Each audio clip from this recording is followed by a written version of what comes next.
अस्सलाम वालेकुम दोस्तों, मैं हूं मेहताब अहमद और आप देख रहे हैं इस वक्त मेरा यूट्यूब चैनल। दोस्तों, आज बात करते हैं तारीख़ इस्लाम के इस बहादुर जंगजू सुल्तान की, जो ग़ुलामों की फ़ौज से आया और सुल्तान बन गया। दोस्तों, वो ग़ुलाम जो बाद में ममलूक सल्तनत का सुल्तान बना और जिसने हलाकू ख़ान की फ़ौज को शिकस्त दी। दोस्तों, ये वो वक्त था जब दुनियाए अर्ज़ पर मंगोलों की तूती बोल रही थी और चंगेज़ ख़ान के बाद उसके पोते पूरी दुनिया पर कत्लो गारतगरी का बाज़ार गर्म किए हुए थे।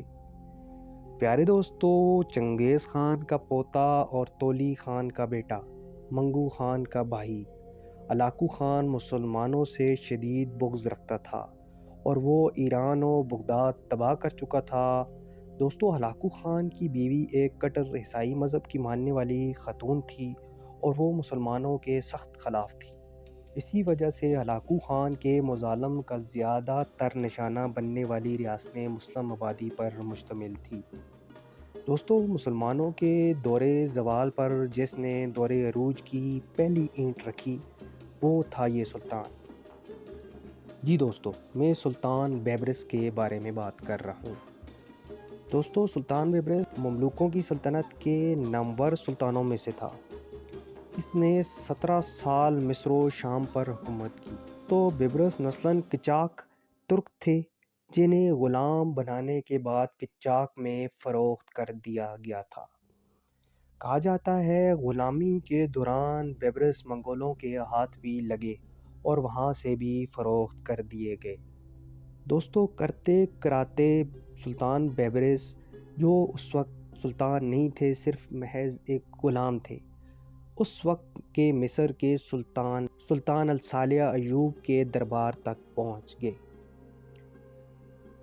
जहां फ़नूने लड़ाई में महारत को देखते हुए उन्हें सुल्तान के ज़ाती मुआवज़ों में जगह मिल गई।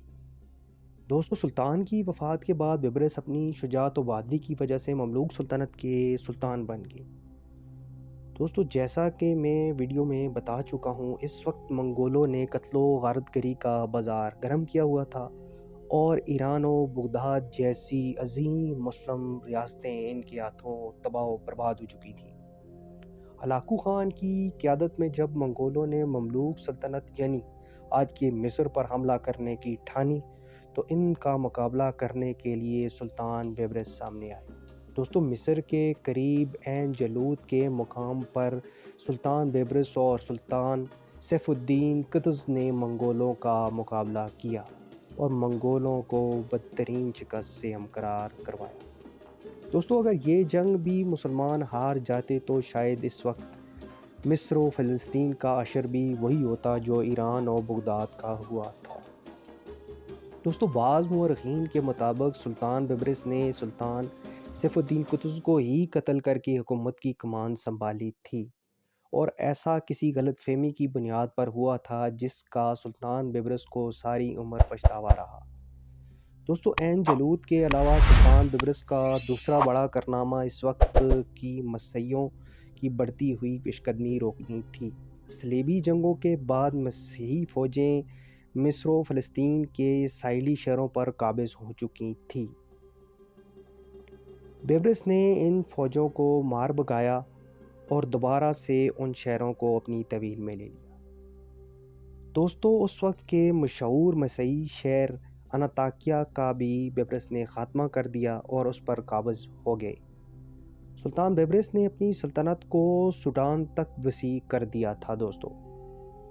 दोस्तों, मिस्र व शाम में सुल्तान बैबरस सुल्तान सलाहुद्दीन अय्यूबी की तरह ही मशहूर हैं और मिस्र व शाम के लोग उनको अपना हीरो मानते हैं।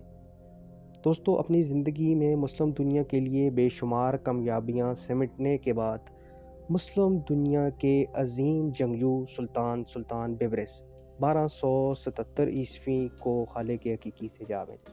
दोस्तों, ये थी मेरी आज की वीडियो। उम्मीद है आपको पसंद आई होगी। अगर वीडियो पसंद आई है तो वीडियो को लाइक करें, कमेंट सेक्शन में कमेंट करें और वीडियो को ज़्यादा से ज़्यादा शेयर करें और मेरे चैनल को सब्सक्राइब करें। दोस्तों, मिलते हैं फिर इसी तरह की किसी वीडियो में। इजाज़त दीजिए। अल्लाह हाफ़िज़।